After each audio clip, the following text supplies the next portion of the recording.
Hola, buenas noches. Otra noche en conversaciones con el equipo Zulu. Primero de todo, buenas noches. Hola, buenas noches, ¿qué tal?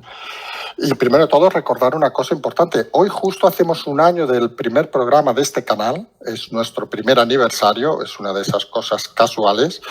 Y nada, simplemente agradecer todos estos meses a todo el mundo que sigue fiel al canal. Vamos creciendo cada vez un poquito más y eso es algo que cada vez nos satisface más. Hoy vamos a hacer el programa en dos líneas, como hacemos últimamente, bueno, o en general, es decir, por un lado habrá los temas generales que hemos delimitado en cuatro, uno de los cuales va a ser, ya avanzamos sobre el tema del Pollo Carvajal y el CNI, y vamos a poner ahí las preguntas que hay también en la parte de preguntas, las vamos a incluir en esta parte. Hablaremos al principio de la degradación un poco del gobierno y todos estos temas. Luego hablaremos del tema del Pollo Carvajal de CNI, luego de todos estos temas de los vuelos, de los usos continuos de aviones, por tanto, de presidencia como de los ministros, para ver si es algo que es habitual o no. Y finalmente hablaremos de la crisis del PP. Luego nos iremos ya a las preguntas, que son más de una treintena esta vez, y a partir de ahí ya pues daremos por concluido el programa. Si les parece, vamos a empezar en primer lugar con esto que hemos denominado nosotros la degradación del gobierno. Parece que esta semana se han acelerado muchas cosas, que todo va cada vez más deprisa. ¿Y qué podemos explicar de esto? Bueno, antes de nada, si nos permites, nos ha llegado por línea interna que hoy cumpleaños un oyente que además me consta que nos sigue y hace preguntas todos los programas y demás. Así que por parte del equipo Zulu le queríamos mandar un abrazo y nuestras felicitaciones a Elías. Y bueno, que nos pueda seguir escuchando y que tenga mucha salud este año que entra. Hoy, perfecto. Mira, aprovechamos también para enviarle un abrazo y una felicitación a Elías y recordar que, aunque no lo es técnicamente, para nosotros siempre es el baby del canal y en eso le tenemos un cariño especial. Vamos, si te parece, al tema de la degradación del gobierno. ¿Qué podemos hablar? Bueno, cada semana que pasa le crecen los enanos al gobierno. Ya no sabemos qué más puede pasar. Lo contamos la semana pasada, incluso lo comentamos nosotros por vía interna. Ya no es sorpresa que haya algún tipo de polémica o haya algún tipo de decisión que le perjudica. Es una situación ciertamente difícil de mantener desde el punto de vista de la PR, de las relaciones públicas de Moncloa. Esta semana es cierto que han tenido una pequeña victoria, por así decirlo, con el asunto de los Cobos, pero el tema de la inconstitucionalidad del segundo estado de alarma, del cierre del Congreso de los Diputados en el primero, todo el asunto de la luz, el salario mínimo interprofesional, incluso lo de Cañamero les ha terminado por afectar y están apagando fuegos. Es un barco que se hunde, que tiene múltiples fugas y es muy difícil de gestionar un barco que va a la deriva. Yo creo que ya no hay ninguna duda de que están a verlas venir, están intentando salvarse o esquivar todo lo que pueden, pero la realidad se está imponiendo. Y cuando la realidad se impone, no queda mucho más que decir, salvo quizás levantar la bandera de la rendición y en este caso convocar elecciones.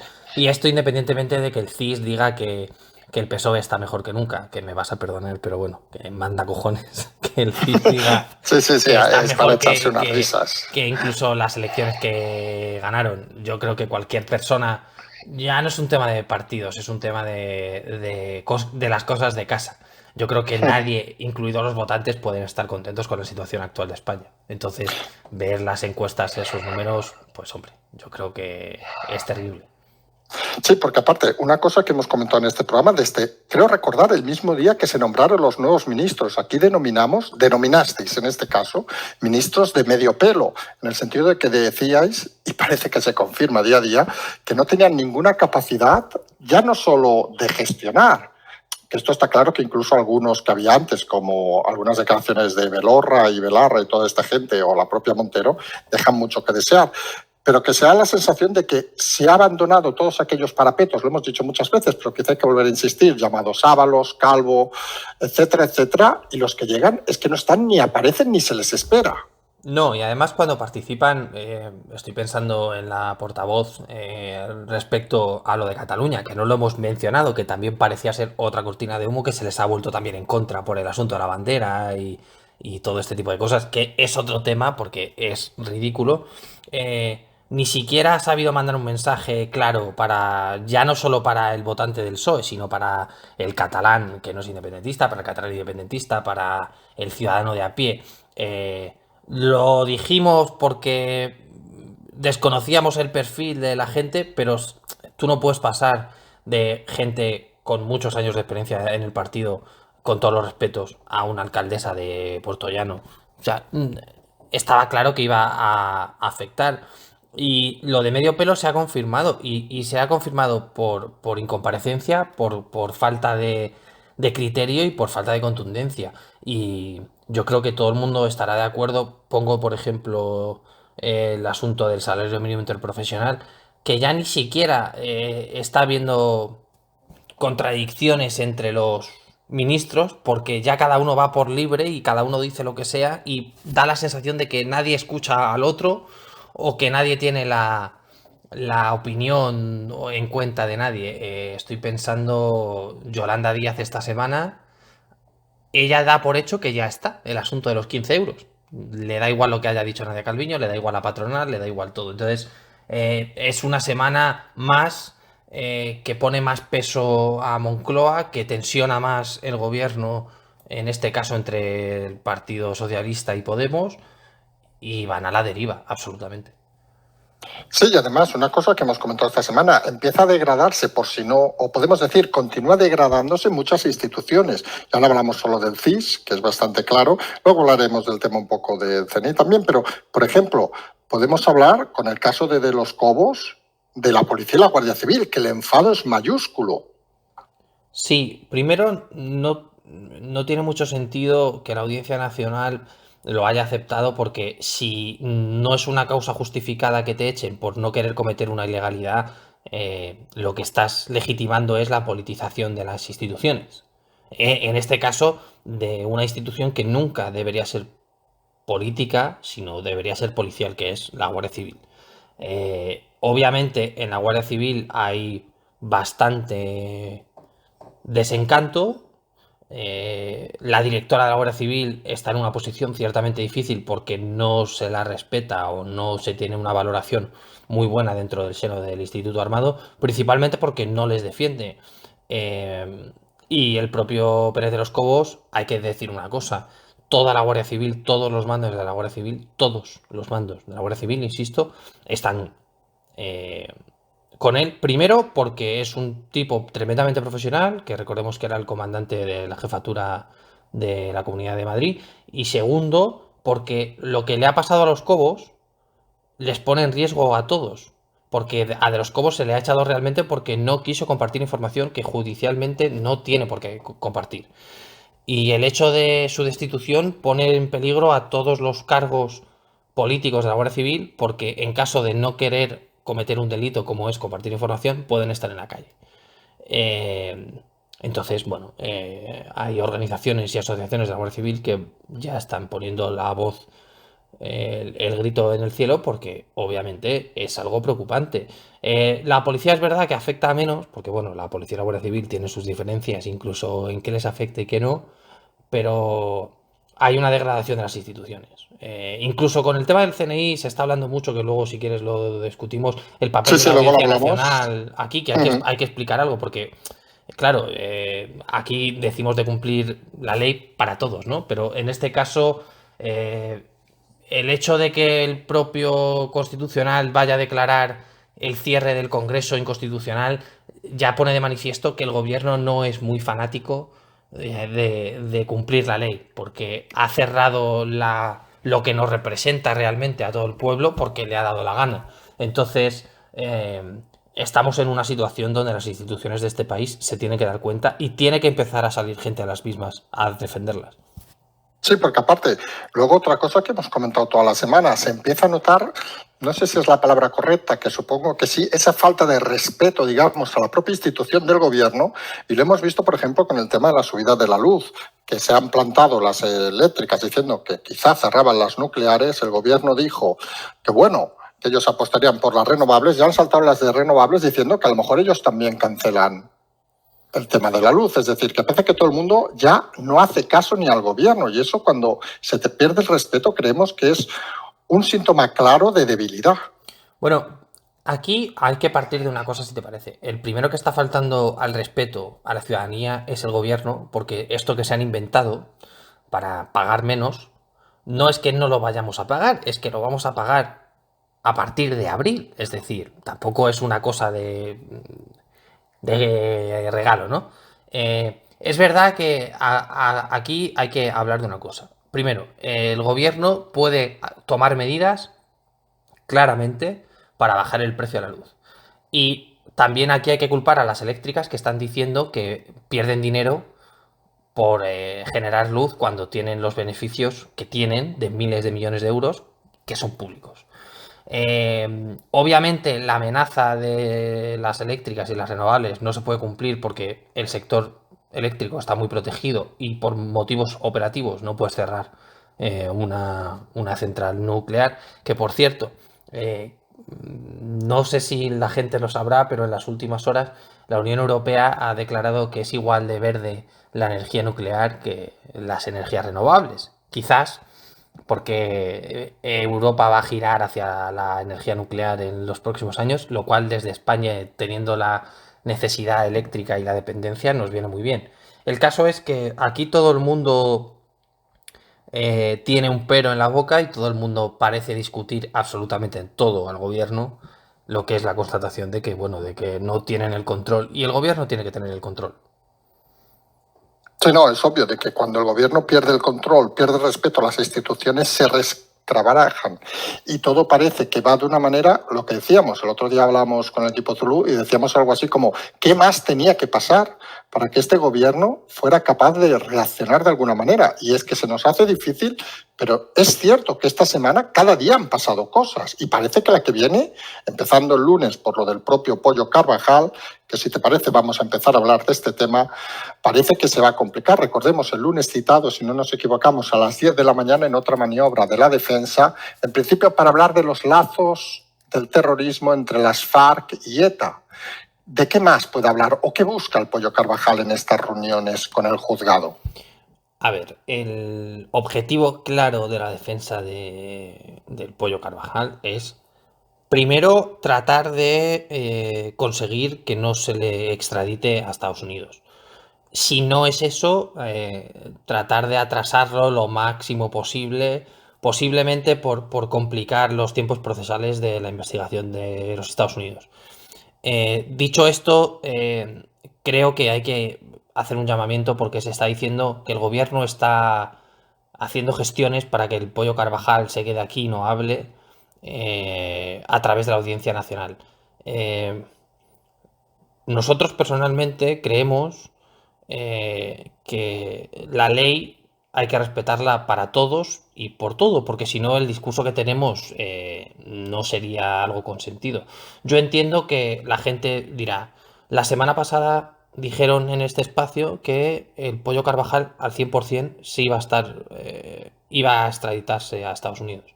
A 19 ya de septiembre lo seguimos diciendo, pero la gente tiene que entender una cosa. En España se cumple un ordenamiento jurídico y el ordenamiento jurídico dice que cualquier persona con una solicitud de asilo político no se puede extraditar hasta que el juez dictamine si se le puede dar asilo o no. En este caso parece muy complicado porque, claro, tú estás pidiendo asilo por persecución política cuando no es una persecución política de Estados Unidos hacia ti, es una persecución policial jurídica porque tú has cometido una serie de delitos y tienes una investigación en curso. Por lo que parece que vas a acabar yendo en un avión dirección Washington, muy probablemente. Se está diciendo que la Audiencia Nacional de repente se ha sacado de la manga o que incluso que no conocía, ¿no?, el tema del asilo, pero hasta que no se dirima el asunto del asilo, el Pollo no va a subirse a un avión. Él obviamente va a forzar la declaración del lunes diciendo que, pues hombre, te digo, si habla de las conexiones de la ETA con las FARC, no está descubriendo la pólvora. Pero bueno, o sea, que te quiero decir, es algo público y notorio. por los tiempos que hay, es cierto que hay gente que estuvo en el gobierno que se puede preocupar. En este caso parece ser que todo indica a José Luis Rodríguez Zapatero, presuntamente, pero el Pollo Carvajal está haciendo lo que cualquiera de nosotros haría en su posición, que es ganar tiempo y tratar de, se me perdone la expresión, meter mierda a todo el mundo que pueda, porque él sabe dónde va a acabar. Entonces, la situación es la que es porque hay que cumplir el ordenamiento jurídico y no podemos extraditar a alguien sin que haya los pasos necesarios. Porque Obviamente, aquí, sí. perdón. Aquí la primera pregunta que nos viene a la cabeza, y vamos a juntar preguntas de los oyentes con preguntas propias, es ¿por qué tiene miedo el Pollo Carvajal a ir a Estados Unidos? Obviamente no va de viaje de placer, pero ¿por qué esa necesidad de quedarse aquí cuando aquí en teoría estaba escondido? Vamos a decirlo así, que no parecía que tuviera una vida dulce precisamente en un piso escondido.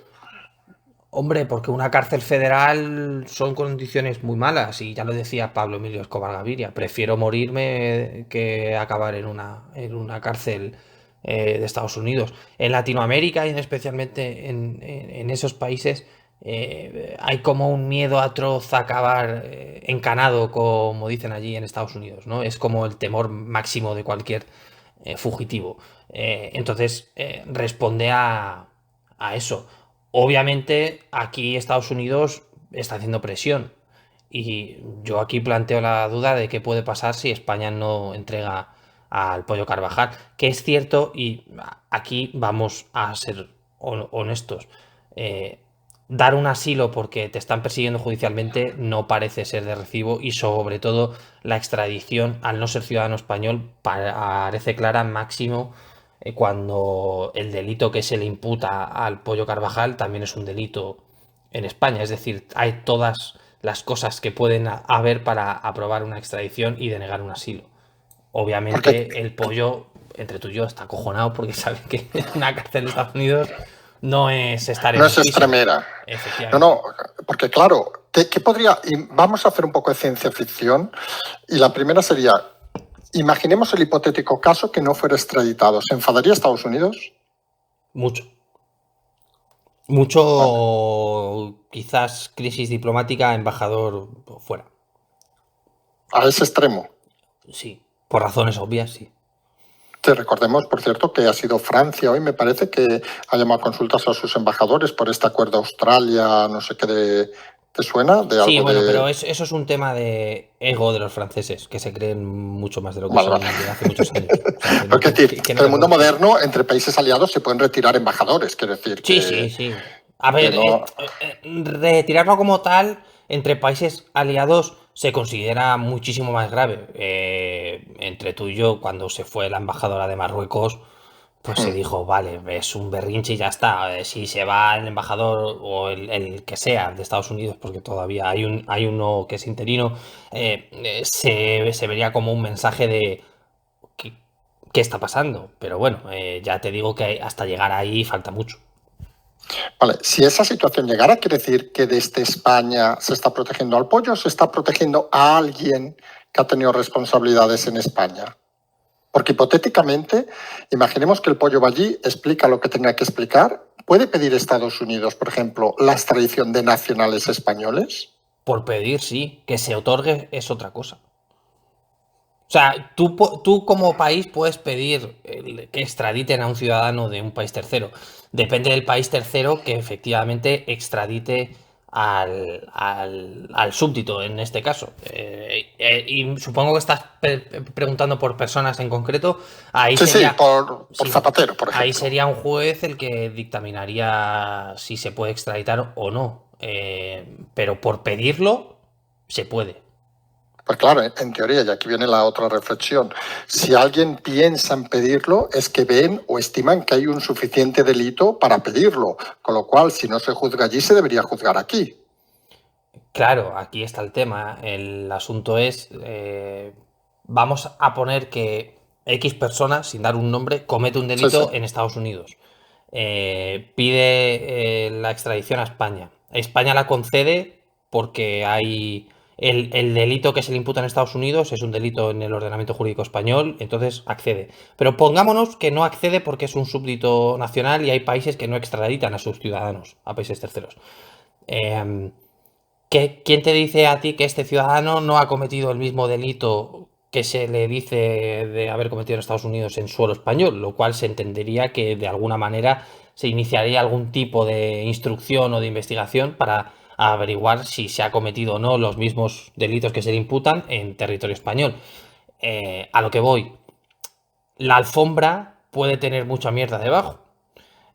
Obviamente, el Pollo Carvajal, que es un tipo que entiendo que conoce los vericuetos del sistema, intentará aprovecharlos como es de recibo, máxime si tiene una defensa de calidad.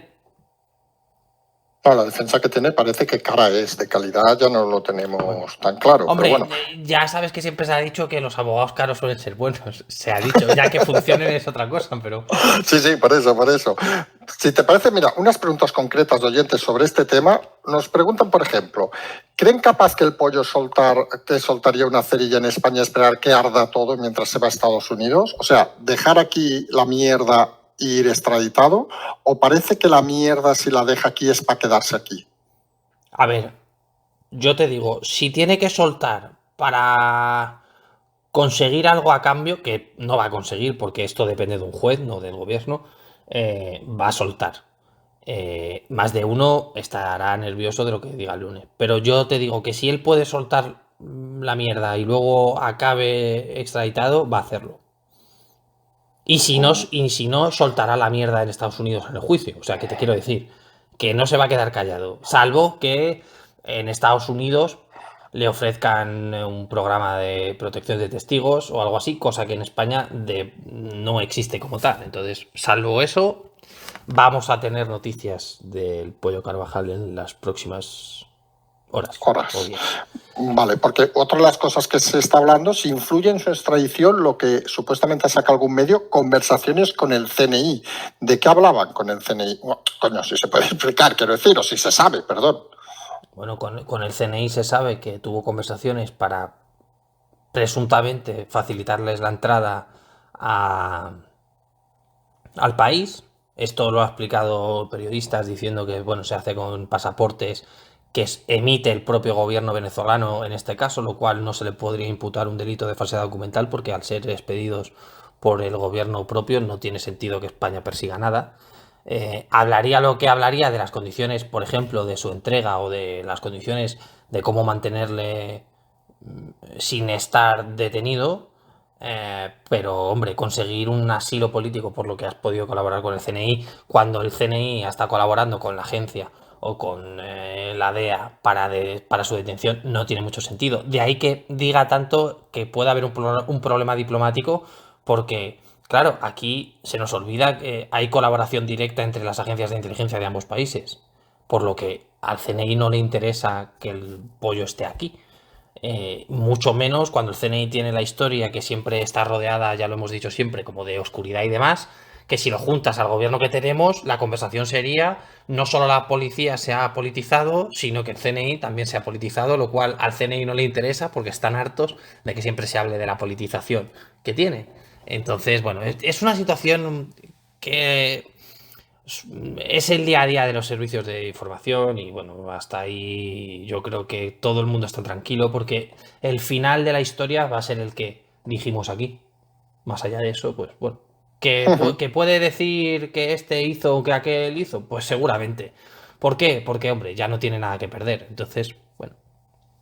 Nos pregunta también otro oyente, nos dice si realmente la conexión que él indica de Venezuela con el pollo, Podemos, PSOE pone con Zapatero, pone CNI con el acceso a iglesias, etcétera. Bueno, mezcla aquí 4 o 5 cosas. La pregunta concreta nos dice, ¿hay alguna relación del pollo en principio con el cartel de los soles, como se ha comentado? ¿Y alguno de ellos puede haber una vinculación? El cartel de los soles, recordemos, es uno de los carteles más grandes de tráfico de droga. Bueno, el cártel de los soles realmente, no sé si la gente lo conocerá, pero esto está establecido por el DOJ, por el Departamento de Justicia de Estados Unidos, y básicamente lo que dicen es que es un cartel donde los líderes son altos mandatarios del ejército venezolano.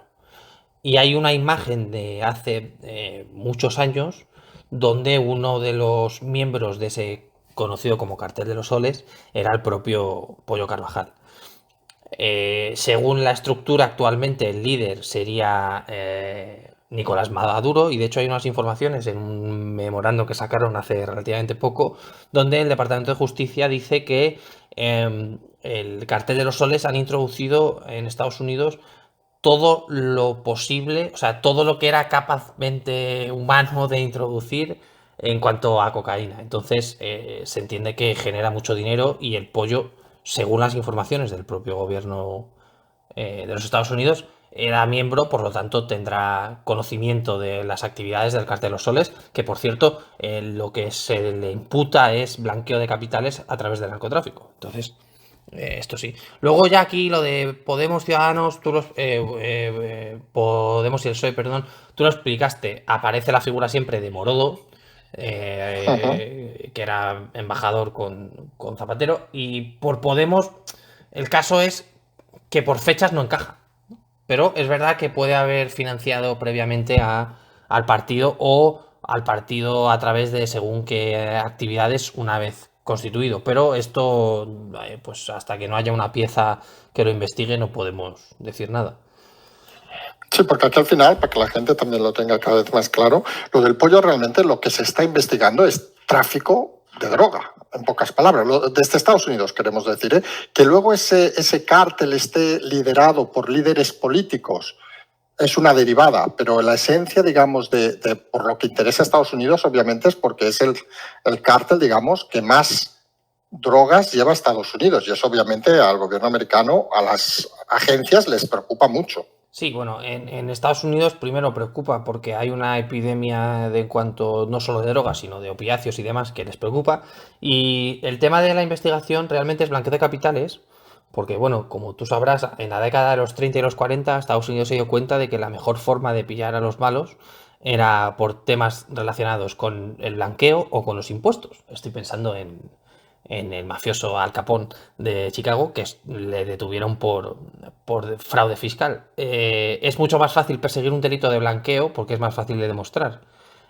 Obviamente, si tú eres general, no puedes tener miles de millones o miles de millones de pesos en este caso, o cientos de millones de dólares en una cuenta de Miami o de Bahamas, porque eres militar. Yo no conozco a ningún militar de un país occidental que tenga cientos de millones de euros en el banco. Entonces, la persecución es verdad que se realiza en torno a blanqueo de capitales derivados del narcotráfico, no de narcotráfico como tal. Y aquí nos sale otra derivada que nos pregunta un oyente que dice, si el CNI tiene que informar, hablando un poco de esta vinculación que ha salido, públicamente de sus actos o de las múltiples actividades que lleva, que son las que denomina el top secret. No, tiene que informar a quien tiene que informar y no es la gente. Creo que es algo con sentido. Si la policía no lo hace, porque lo va a hacer servicios de inteligencia. Es como si la policía te está investigando a, yo qué sé, a una persona por un delito de estafa y va a su casa y le dice, oiga, mira, le estamos investigando, tenga usted cuidado lo que hace porque hay una troncha en la puerta de su casa y le estamos haciendo un seguimiento, entonces todos los movimientos que haga los estamos grabando, no tendría sentido ninguno, ¿no? Pues con los Expliquemos servicios. que es una troncha, porque si no alguno se Sí, va a perder. es una vigilancia, lo típico de las películas de dos tipos en un coche, una vigilancia estática. No tiene sentido, pues en unos servicios de información que investigan otros temas, pues hombre, no tiene sentido que salga un señor del CNI todos los viernes en televisión y diga, esta semana estamos tratando los siguientes temas. No tiene sentido ninguno. Falta quizá comunicación en otro aspecto, ¿eh? Es decir, un poco lo que hemos comentado en este programa más de una vez. En Francia hay una serie sobre servicios de información, en Estados Unidos, que vamos a decir, en el Reino Unido también, y aquí aparecen en los hombres de Paco. Bueno, lo dijimos entre risas la semana pasada y la realidad nos ha dado en la cara demostrándonos que efectivamente los guionistas tienen un cariño especial al CNI y que todos los personajes que lo representan son o muy cabrones o no muy hábiles. Vamos a dejarlo ahí. Pero bueno, en fin, que yo creo que se lo tomarán con humor. ¿Qué quieres que te diga? Sí, mejor que se lo tomen con humor y con amor, vamos a decirlo así de claro.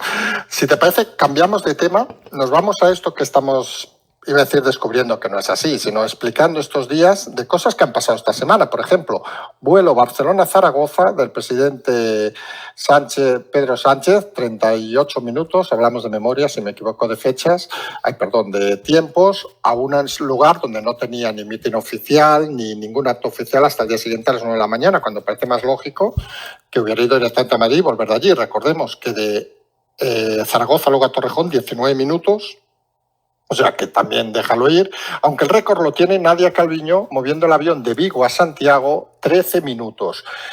A ver, el uso abusivo, creemos, de aviones, helicópteros, no podrían ir, y no hablamos quizá al presidente, que en alguna ocasión hemos comentado el tema de que por cuestiones incluso de seguridad podría desplazarse, pero un ministro es necesario que utilice un avión para 13 minutos de vuelo, habiendo autopistas, carreteras, redes de ferrocarril. ¿Tan importantes son? A ver, yo entiendo que un presidente ir en AVE, para que la gente lo entienda literal, es cancelar un AVE para el público para que vaya el presidente, ¿vale? Esto es así. O tres cuartas partes del AVE. Pero hombre, entiendo que un trayecto de 13 minutos en avión, que pueden ser a lo mejor una hora en coche, o es 30 minutos son en coche Vigo-Santiago, 30, 40 minutos. Bueno. Nos han hecho hoy la broma de que Feijóo a 160 lo hace en 30 minutos. Suponemos, alguien que nos habrá visto pasando zumbado al presidente de la Junta, suponemos que son 40, 45 minutos. Yo lo que echo de menos, y creo que se va a entender, lo que echamos de menos es ¿por qué no hay una ley en este país que regule cómo se tienen que mover los cargos públicos? Porque, claro, aquí la conversación empieza es asumible que los cargos públicos se muevan con ciertas capacidades del Estado, ¿no? Bien en el Falcon o en los aviones que tiene el ala 42 del Ejército del Aire, lo que sea. Porque se entiende que no vas a ir en coche a Barcelona desde Madrid. Creo que hasta ahí estamos todos de acuerdo. Pero en un país que está todo terriblemente legislado, casualmente no hay ninguna ley, como hay en otros países, que legisle cuándo, cómo y por qué pueden hacer uso de los bienes públicos del Estado para trasladarse. Yo entiendo que un vuelo del Super Puma de 13 minutos da igual porque esto lo hemos explicado alguna vez, el Super Puma, que es el helicóptero del presidente, si no se mueve, con él se mueve vacío. Es decir, genera coste igual por un tema de horas de vuelo que tiene que cumplir el aparato sí o sí. Hasta ahí, bien, porque es el presidente. Pero claro, no se legisla cuándo puede hacer uso del helicóptero. En viaje oficial, viaje no oficial. Yo me acuerdo siempre del concierto este de los Killer en el festival de Benicàssim. Hace falta una ley. Hace falta una ley que diga, tú eres ministro, puedes hacer esto sí, esto no. ¿Cuándo puedes coger un avión? Cuando sea un trayecto de más de 40 minutos en coche o de una hora. Yo entiendo que si estás a 30 minutos, a la velocidad que van, con la Guardia Civil abriéndoles paso, coño, mal se te tiene que dar para no llegar a tiempo. Y además, si te van a esperar, eres el ministro. ¿Qué va a hacer la gente? Oye, que he quedado a tomar café. Me voy. No, eres el ministro, te va a esperar, ¿no? Supongo. Entonces, hace falta legislar y que haya una ley que diga cuándo se puede utilizar los transportes, bajo qué condiciones, cuándo sí, cuándo no. Y así acabaríamos con estas preguntas que encima no podemos responder porque, claro, nadie sabe a dónde van. Coño, es que un vuelo de 13 minutos es que no te da ni tiempo de alcanzar la velocidad de crucero del avión. O sea... No, yo creo que no da tiempo ni de quitar el tren de aterrizaje prácticamente, ¿no? No sé, pero vamos, 13 minutos, cualquier persona que haya viajado en 13 minutos sigues con la señal del cinturón puesta en cualquier vuelo comercial. Entonces... Sí, porque aparte serían 5 y a los 5 ya estás bajando. Claro, y yo es que estoy pensando, la aproximación a lo mejor del aeropuerto del que salió Nadia Calviño con el que llegó, a lo mejor están a una milla náutica la una de la otra, entonces no te da tiempo real ni siquiera a plantearte nada, no sé, yo sinceramente creo que son errores. Lo del presidente lo puedo entender, sinceramente lo puedo entender porque es el presidente y nos guste o no nos guste, Lo de Nadia Calviño no lo entiendo. El comportamiento, y lo he comentado aquí, que yo he vivido en ciertos vuelos del equipo de los ministros, tampoco lo entiendo. Y hace falta una ley que legisle cuándo, cómo y por qué se utilizan medios públicos para transportar a un ministro. Y sí, incluso te diría, habría que legislar cuánta gente del equipo puede viajar, porque entre tú y yo hay ciertas ministras del bloque de Podemos que tienen muchísimos asesores y viajan todos en primera, o casi en primera. Entonces, yo creo que hace falta una legislación. Sí, porque aquí hay una pregunta que a lo mejor meto la pata, alguna pregunta que no tenemos respuesta. ¿Cómo funciona? Quiero decir, hay 21 ministros, hablo de memoria, creo que son 21 o 23 ahora. Llaman a alguien y le dicen, oye, mañana necesito el avión. No hay 21 no hay 21 aviones en el ala este que indicas, no hay 21 Falcons en España, no sé cuántos hay. No. Es decir, no va de si Yolanda Díaz cada día va en avión, por decir algo, y otro ministro quiere el avión, supongo, no sé si es la palabra correcta, es decir, lo tienes que pedir con anticipación y supongo has de justificar, no vale que diga la ministra, oiga, mañana tengo un acto en Sevilla, quiero ir en avión, o sí que funciona así. A ver, esto primero se agenda con mucho tiempo, o sea, hay pocas cosas que un ministro tenga que hacer de repente de la noche a la mañana, y aquí hay un poco una mezcla de tema de logística, que lo lleva un departamento, con la propia Comisaría de Policía Nacional de Moncloa, que son los que supervisan los operativos y que son los que dicen si hace falta o no hace falta. Si no, se compra un billete de Iberia o de Europa o de... Bueno, siempre es de Iberia o de Europa a través de una conocida agencia de viajes que tiene además una oficina en el Palacio de la Moncloa y se organiza a través de ahí. Obviamente es verdad que hay ciertos ministerios que tienen siempre privilegios en cuanto a la hora de tener acondicionado un vuelo para poder tomar en caso de emergencia. Sí, que me imagino no será Castells, porque hombre, mira que el ministro de universidades no, entiendo, bueno, que ojo, ya cualquier cosa, ¿no? Pero no, estamos hablando de economía, de defensa, lógicamente, de asuntos exteriores. Pero claro, trabajo te sorprende que vaya en avión, que lo ha utilizado muchas veces. Recordemos que hay una pregunta incluso en el Congreso preguntando cuántas veces ha usado Yolanda Díaz el avión oficial este año, que es una pregunta que ha hecho un diputado. Pero si me permites una reflexión, que hagan el uso del avión oficial o que compren un boleto en primera de Iberia, da igual. O sea, el gasto es lo mismo. Entonces, de ahí que diga, ¿cuándo tiene que...? O sea, ¿qué peligro real, sinceramente, tiene la ministra de no poder coger un AVE para ir a Sevilla, que tiene que coger un avión? ¿Cuánto cuesta el AVE? El equipo de escoltas de la ministra de Trabajo no es el de Presidencia, por razones obvias. ¿Qué tienes que cerrar? ¿Un vagón de preferente del AVE Madrid-Sevilla? Puedes ir en el último del día, yo qué sé. O sea, te estoy dando... Sí, pero opción. Un ministro tiene... Y aquí es la pregunta que a lo mejor es concepto de país, vamos a poner el típico ejemplo, los países escandinavos. No sé, imaginamos al ministro, ni puñetera idea, de Trabajo de Noruega, por decir un país, que si coge el tren, pues va él, supongo, con un escolta o dos, sentados en un vagón como cualquier hijo de vecino. ¿Un ministro necesita tener bloqueado un vagón entero por su seguridad? Esa es la pregunta, yo creo, al final, que es clave. No deja de ser un ministro, quiero decir, que sirve para todos.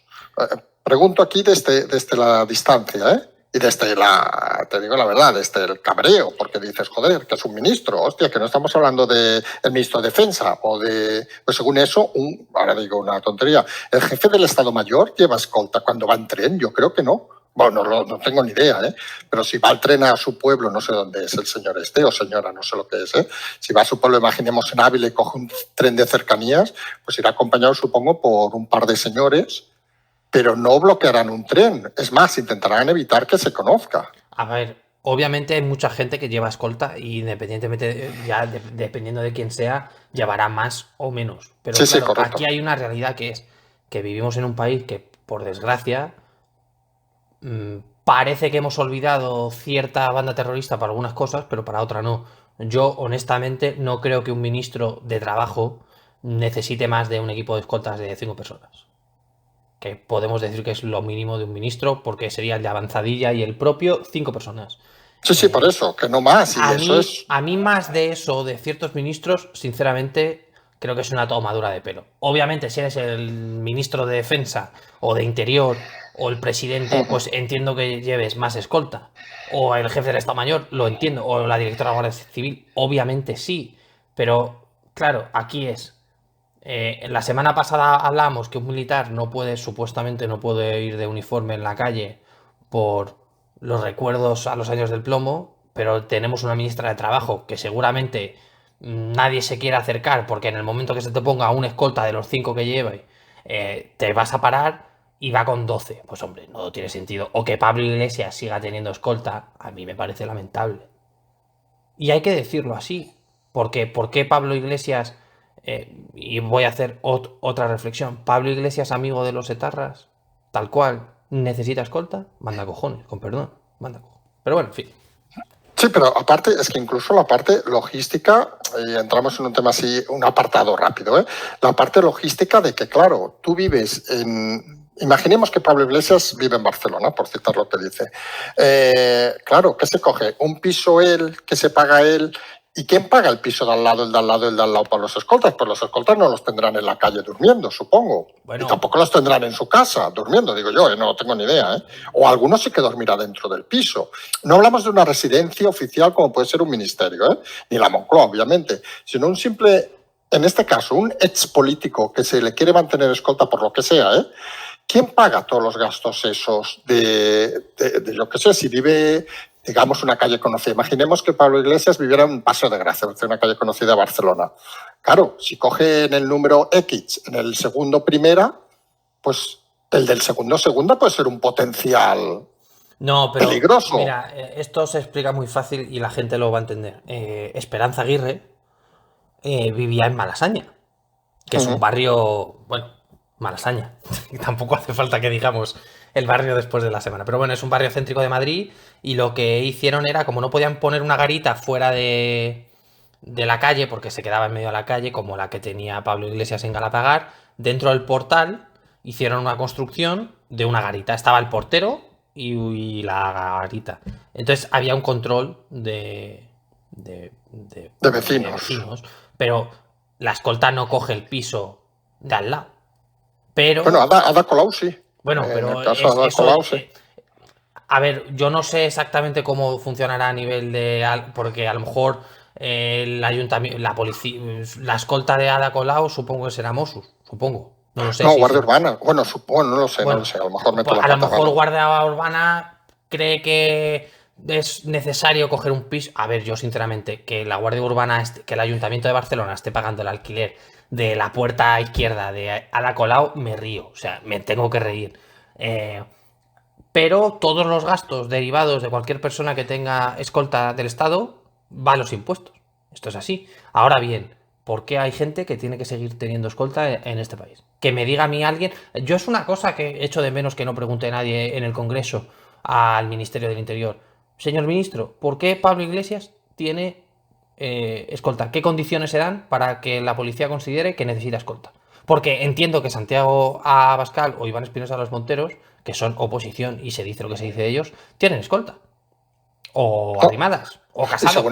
Y según esa teoría, Laya debería tener escolta. Claro, es que según esa teoría, Maxim Huerta debería tener escolta, porque a lo mejor cuando dimitió podía haber algún loco que le quería pegar un par de hostias por decirle tienes una empresa y sacas dinero de ahí.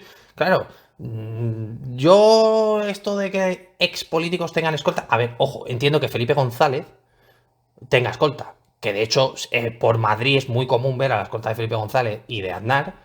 Y son 2 coches, son 5 tíos, y van, se bajan en el restaurante, entran, lo ven, luego entra él, estupendo. Es un presidente, entiendo que Felipe González o Zapatero, lo siento, tenga escolta. Pero que un exministro como Pablo Iglesias, que ya te digo yo que la gente no se le va a acercar, tenga 12 escoltas, creo que lo publicaban el otro día en El Mundo, un artículo que decía entre 7 y 12 escoltas. ¿Qué cojones está pasando? No tiene sentido. Bueno. No, esto, miren, pues otra pregunta a las hormiguitas para el portal de transparencia. ¿Tiene escolta o no tiene escolta Pablo Iglesias? Ya veremos, supongo últimamente, sabes que no contestan últimamente por la transparencia, pero bueno, al menos hacerles las preguntas y también algún diputado amigo que haga la pregunta en el Congreso. Sí, yo lanzaría el mensaje hacia algún diputado amigo que sea él el que pregunte directamente al ministro del Interior qué pasa. Porque es un tema que es una tontería, pero realmente tú hablabas de la degradación de las instituciones. Eso también es degradar las instituciones. Sí, porque eso al final también quiere decir una cosa clara. Hemos llegado a un momento que decimos este gobierno, por decirlo así de claro, ningún ministro es capaz de irse a tomar un café. Yo qué sé, yo que vivo en el centro de Barcelona, yo ahora acabamos, me puedo ir a tomar algo aquí abajo, obviamente no soy político, pero yo entiendo que si uno es ministro también, si le apetece acabar su jornada, ¿por qué no se va a ir aquí abajo a tomarse algo? Y obviamente si va un par de escoltas, pues los escoltas entran antes, saludan, miran la mesa, oye, intenten ponernos, no tengo ni idea, en una mesa más escondida. Todo eso nos parece bien, pero de ahí a que prácticamente tengan que entrar con 12 tíos, claro, es que cierras el restaurante. No, que ni Casa Real. Ni Casa Real. Yo te digo, a los ministros en Madrid se les ve muchísimo. Muchísimo. Hay algunos que yo te puedo decir que tienen un servicio de escoltas o ellos mismos por alguna razón pasan desapercibidos total y absolutamente. O sea, no se les ve salvo que te dediques a ciertos temas y veas algo raro. Pero hay otros que tú sabes que están antes de que pasen por la puerta. Entonces, hombre, yo creo que no tiene sentido ninguno. Además, insisto, que tanto miedo hay de la ciudadanía de este país que un tío tenga que ir con 12 escoltas. O sea, tanto se fía el PSOE de la gente, esa que dice representar, para tener que ir con 12 escoltas. Si la gente os quiere tanto y tenéis tantos buenos resultados, no sé. Sí, sí, esto al final es lo que decíamos del CIS. Si las encuestas del CIS fueran ciertas, mañana Sánchez hubiera convocado elecciones ya, porque claro, lo único que quiere es seguir en el gobierno y según los resultados seguiría y de calle, con lo cual parece la evidencia uno de que no son suficientemente ciertas esas encuestas. Sí, pero bueno, no se lo puedes decir porque se ofenden y te llaman manipulador y fascista. Tú lo has dicho claro. Si tuvieran esos resultados que les permiten legitimarse durante 4 años más y encima quitarse probablemente a Podemos, que casualmente sacarían los mismos resultados que las últimas elecciones, no estaríamos teniendo esta conversación ni estaríamos hablando de qué va a pasar en las próximas elecciones. Pero bueno, yo creo que el CIS ya nadie le presta demasiada atención. O sea, yo creo que lees el titular y dices, ok, gracias, siguiente, y ya está. Vale. Si te parece, vamos al último tema antes de las preguntas, y es esas cosas extrañas que nosotros le hemos denominado con un poco de gracia, que aquello de que estás a punto de tocar la campana, hablamos del PP, y te pones a pelear entre ellos, creando un escándalo, dando comida, digamos, a los medios prostituidos que han tenido toda la semana para hablar del tema del PP, la sensación aquella de los miedos, los pánicos de estar a punto de llegar al poder, que lo hemos dicho, llegará seguramente Casado al poder, no por méritos, sino por deméritos de Sánchez, y parece que no se aclaren ni entre ellos. Al final parece que la guerra esta Ayuso, tal, según parece, según filtra algún medio, y nosotros lo hemos recogido, es que el señor de las aceitunas quiere que se eche a Miguel Ángel Rodríguez porque es una mala influencia. Hombre, y algunos pensamos que sin Miguel Ángel Rodríguez solamente Ayuso no estaría donde está. Sí, mira, la mediocridad es lo que tiene, que ves fantasmas donde no los hay y ves enemigos en todos lados. El PP es verdad que tiene un histórico de modo pánico bastante conocido porque tienen como la costumbre de meterse en líos cuando no corresponde y además en este caso ya lo hemos dicho en el espacio, la propia Isabel Díaz Ayuso ha dicho que no quiere ser presidenta del PP para presentarse a presidenta del gobierno, lo cual creo que ya debería acabar con todo el debate. Otra cosa es el PP de Madrid, pero entre tú y yo, ¿a quién narices le importa ahora quién sea el presidente del PP de Madrid? A nadie. Almeida está tan tranquilo en la alcaldía. Traer el tema le trae problemas. Ayuso acaba de barrer en las elecciones, y digo barrer porque ha limpiado a todo el mundo en las elecciones y tiene 2 años. Y es el de la aceituna, como tú dices, que ha decidido levantar la liebre y encima, tú lo has dicho, dar contenido y dar que hablar a la izquierda. ¿Queréis estaros quietos? Yo estoy de acuerdo que Casado no es un gran líder del PP y es un tío bastante mediocre en cuanto a lo político. Luego en lo personal puede ser lo que sea. Y todos estamos de acuerdo en que para bien o para mal, y por demérito, obviamente, no por mérito. Que bueno, esto también es discutible porque que sea por demérito no significa que el partido no esté haciendo cosas bien. Que en este caso es verdad que el PP pocas cosas hace bien porque la oposición que hace es un poquito así suave. Va a tener que ser candidato. Pues que sea candidato, que sea lo que tenga que pasar y luego fuera. Y yo creo que alguien en el PP, no sé si Pablo Montesinos, el secretario de prensa del PP, tiene que dar un golpe en la mesa y decir, oye, le estamos dando carnaza a los medios. Creo que el PP no ha entendido que ahora hay que tener perfil bajo, hacer oposición, que está haciendo Vox, y, y achuchar, que se me permita la expresión, y arrinconar al PSOE. No tiene que entrar en luchas intestinas de, no, es que el presidente del PP de Madrid, el presidente del PP de Madrid, es que no le importa, ni siquiera el que sea presidente de Madrid ahora, le interesa. Entonces es estúpido, y es dar temas al PP, a la prensa, al PSOE, no sé, yo creo que es un fallo de estrategia brutal.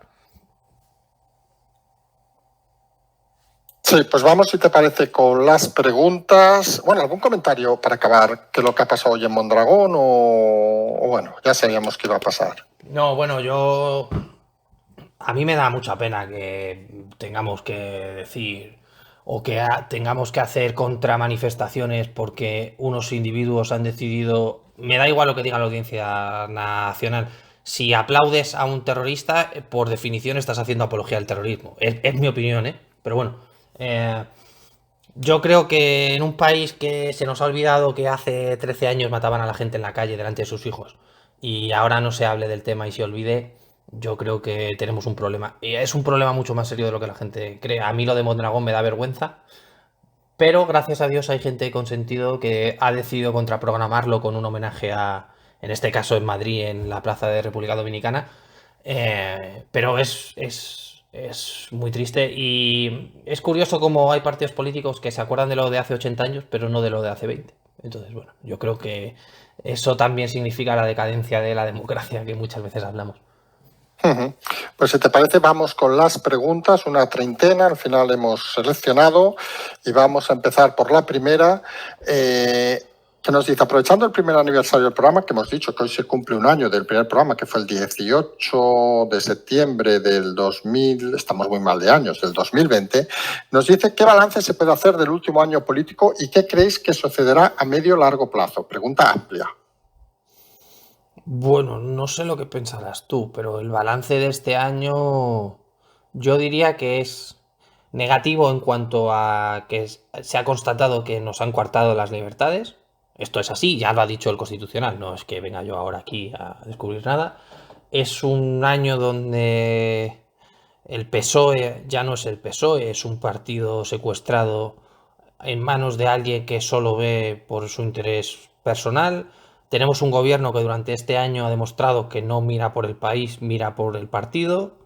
Eh, pero yo me quedo con lo positivo, me quedo con lo positivo de que la gente ha dicho basta, que la gente ha decidido seguir adelante, que la gente no se ha dejado pisar y decide seguir trabajando y yo estoy seguro de que en las próximas elecciones la gente se va a acordar. Y lo que sucederá a medio o largo plazo es una frase que la verdad odio bastante, lo del tiempo pone a cada uno en su lugar. En este caso es la gente pone a cada uno en su lugar. Pasó con Zapatero y va a pasar con Pedro Sánchez. Al final siempre gana la cordura y la gente decidirá votar. Yo creo que la situación económica que viene en el largo plazo obviamente va a ser positiva porque vamos a salir de la posición actual y espero y deseo que haya una reforma democrática en este país donde los políticos tengan miedo a la gente y no la gente a los políticos. Creo que el político piensa que le tenemos que hacer caso y se le ha olvidado que nos representan. Y creo que eso es algo muy positivo y que va a suceder. No, y una cosa que nosotros recordamos a menudo, que en este año de programa, no, obviamente no por causa del programa, también hemos de ser humildes, pues ya no tenemos ni a Iglesias, ni a Redondo, ni a Ábalos, ni a Calvo, Laya, Lastra, todos estos personajes han desaparecido entre comillas, de la agenda al menos más pública, digámoslo así.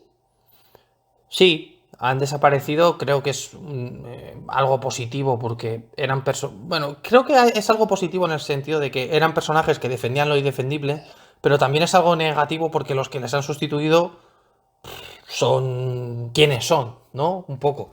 Entonces, creo que hay algo bueno y malo, pero es verdad que, hombre, la marcha de Pablo Iglesias de la política es una victoria del demócrata. No del PP, ni de Vox, ni de nadie. Es una victoria para la democracia y del demócrata. Ese tipo no era bueno para la política. Me da igual lo que me intenten rebatir.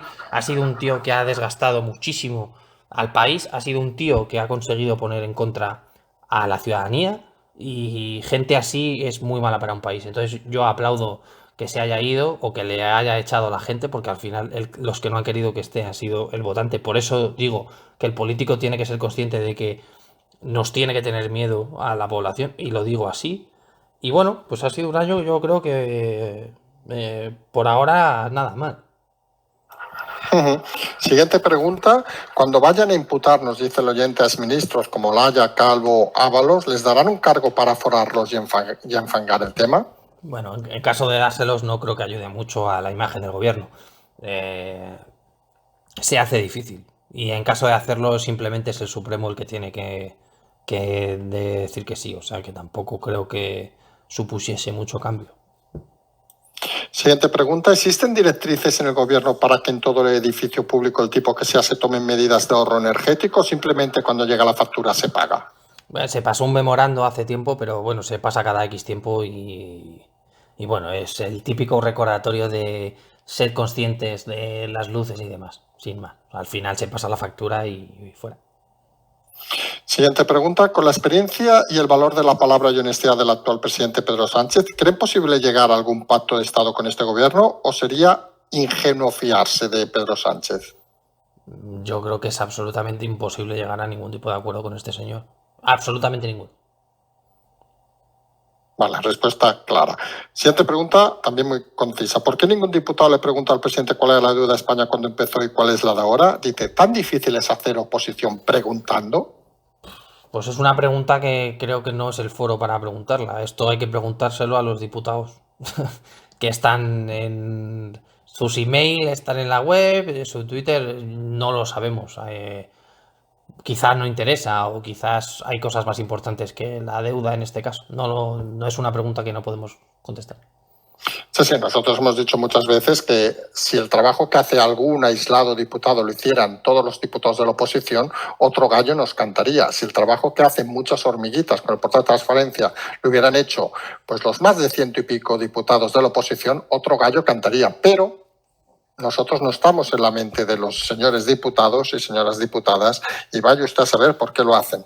Pasamos a la siguiente pregunta. Si la Constitución es superior a cualquier otra norma jurídica, ¿cómo es posible que un gobierno que la vulnera reiteradamente solo pueda incurrir en responsabilidades de tipo político que además están sujetas a la propia voluntad de sus miembros, como puede ser la dimisión?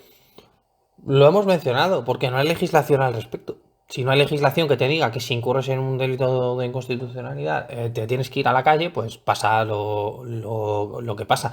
Ojo, la gente aquí también tenemos nuestra culpa de no salir a la calle y pedir la dimisión en bloque. Porque está muy bien decir que ahora no pago una multa de 600 euros por estar paseando al perro, pero lo que había que estar es en todas las plazas diciendo fuera esta gente que nos han tenido cautivos 2 estados de alarma. Entonces creo que también aquí somos responsables todos. Dentro de esta pregunta nos dicen qué cambios legislativos tendrían que producirse, pues lo acabas de comentar, es decir, que hubiera un cambio legislativo que condenara, digamos, la inconstitucionalidad, que por cierto tendrían que votar los propios diputados, curiosamente. Nos dicen un detalle, dice, siendo inconstitucionales los estados de alarma, todos los órdenes, decretos que se hicieron en ese periodo también serían inconstitucionales. Nos dio ejemplo la ampliación de poder echar un ocupa.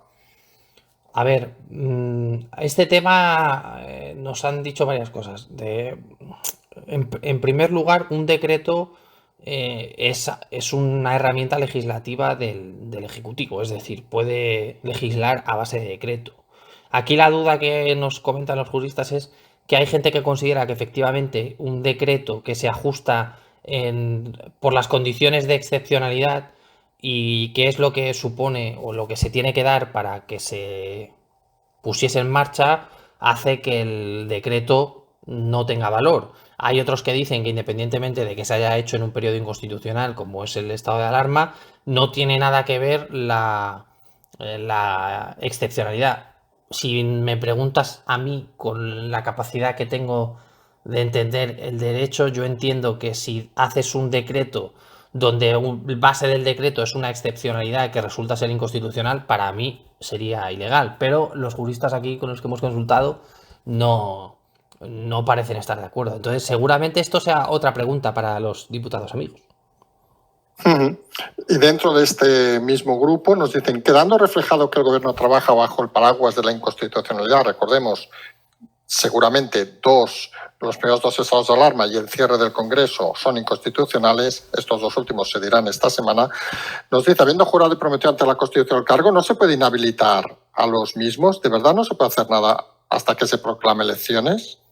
No, lo único que nos han planteado es si esto supone un delito de prevaricación. Es decir, como se ha tomado una medida ilegal, tratar de discernir si era consciente o no conscientemente. Salvo eso, parece ser que no nos queda otra que salir a la calle, bueno, esperar a las elecciones porque no queremos salir a la calle. Entonces, es así de triste, la verdad. Siguiente pregunta, nos dice, ¿puede un presidente autonómico ser demandado o querellado por un presidente español por no acudir a la mesa de presidentes autonómicos? No, porque no hay legislación que obligue a que estén. Es un poco la misma respuesta que antes. Hay cosas que no están legisladas y que hay algún tipo de guía de cómo se tiene que hacer, pero no hay ninguna responsabilidad subsidiaria de ir o no ir, o de actuar o no actuar, como lo que mencionábamos antes. No hay ninguna responsabilidad subsidiaria, en este caso para el gobierno, por haber declarado algo inconstitucional. Entonces, es un problema, la verdad. Siguiente pregunta, muy directa. ¿Dónde está la oposición? ¿Qué puede decir el equipo Zulú de lo que se dice en Petit Comité sobre la actuación de la oposición? A ver, desde el PSOE están contentos con que haya tan descontrol desde la oposición. Por lado de la oposición pasa algo curioso. Los dos creen que están haciendo buen trabajo. Yo os lo he dicho, creo que hay un partido que en este caso, por lo menos en las últimas semanas, ha hecho mejor oposición que el otro, porque el otro, ya hablo del PP, para el que no lo quiera entender, que se dedica a guerras intestinas y tontas, de pues ahora te pongo a ti, ahora tú no me gustas. Yo echo de menos, y aquí voy a lanzar el guante a quien lo quiera recoger, yo echo de menos una oposición a una. Aquí se habla de futuros pactos y de cuando sean las próximas elecciones, pero el problema no es después de las próximas elecciones, el problema es ahora. Entonces, a mí me gustaría ver a Abascal y a Casado de la mano haciendo oposición con todos los pequeñitos partidos que siguen haciendo oposición, muy dura, por cierto, como Unión del Pueblo Navarro, y juntarse, ir a una y dejarse de siglas y de colores, porque el problema España lo tiene ahora. Y a mí que los partidos se den golpes en el pecho diciendo esto he sido yo, que yo entiendo que está en juego de tu identidad como partido, pero está también en juego el equilibrio de tu país. Entonces, a lo mejor el pacto de Estado no tiene que ser entre el gobierno, tiene que ser entre la oposición. Así que, bueno, el que quiera entenderlo bien y el que no. Pero vamos, creo que es algo que cualquier persona entiende, ¿no? ¿Por qué la oposición no está unida? No tiene sentido. Si eres oposición, estás en contra del que está, ¿no? Coño, pues júntate. Esto es la frase esta de si mi enemigo es tu enemigo, tú eres mi amigo, ¿no? Pues que se lo apliquen. Si es una frase muy antigua, no sé, pero. Mira, siguiente pregunta, estamos totalmente de acuerdo. En la anterior, desde hace años la financiación a través del IRPF de la Iglesia es voluntaria para el contribuyente. Nos hace una reflexión interesante. ¿Hay algún partido que haya propuesto que ese mismo sistema sea para los sindicatos? Bueno, como tal, no hay un partido que sí ha propuesto que los sindicatos no reciban financiación del Estado y los partidos políticos, en este caso Vox, pero de ahí a quitarlo del IRPF no creo que haya ningún problema. Pero vamos, ya te digo que cambiar la financiación sí se ha propuesto. Vale. Pregunta concreta. ¿Se sigue investigando el caso de los seres, entiendo, andaluces a tenor del último debate entre Susana Díaz y Macarena Olona? Hombre, hay sentencia en firme, lo cual, si hay sentencia en firme, se entiende que no se puede seguir investigando porque la causa ha sido cerrada. Otra cosa es que haya alguna causa paralela que se siga investigando, pero los casos seres como tal, salvo sorpresa, ya no hay más que tratar porque está juzgado, sentenciado. Incluso por el propio Supremo, que ha dicho que no hay duda de las penas. Teníamos una sobre Casado y Ayuso, pero ya hemos hablado del tema. Saltamos a la siguiente. ¿Por qué nunca un presidente de España emplea el Sáhara como una fuente de energía inagotable junto con Marruecos y así, bueno, miren, curioso, y así formar un eje de crecimiento conjunto? Pues es bastante interesante, quizá porque se ve con recelo al reino alagüita. Creo que también actualmente, y aquí voy a ser claro, la gente no está preparada para la conversación de vamos a ser amigos de Marruecos. Parece que hay un interés estúpido por llamar al extranjero de cierta religión casi asesino terrorista. Entonces se me antoja bastante complicado. Pero la idea, te puedo confirmar, y esto sí que lo sé a ciencia cierta, se lleva hablando en ciertos sectores bastante tiempo porque, bueno, digamos que sería muy positivo para España, para Marruecos y sobre todo a nivel de seguridad implicaría presencia en una zona que, bueno, ya hemos comentado muchas veces que, que es de especial interés para la seguridad no solo de España, sino de Europa. Entonces, bueno, sería muy Eso sí. interesante. No, y nos hablan incluso, claro, el potencial que tendría la energía solar, por ejemplo, en todo el Sáhara. Claro, podría abastecer, no sabemos datos Claro, exactos, pero pero estamos hablando de un lugar excepcional y que sería una el, manera, digamos, de ir de la mano con Marruecos en momentos que a veces parece que se intenta que se vaya de todo menos de la mano.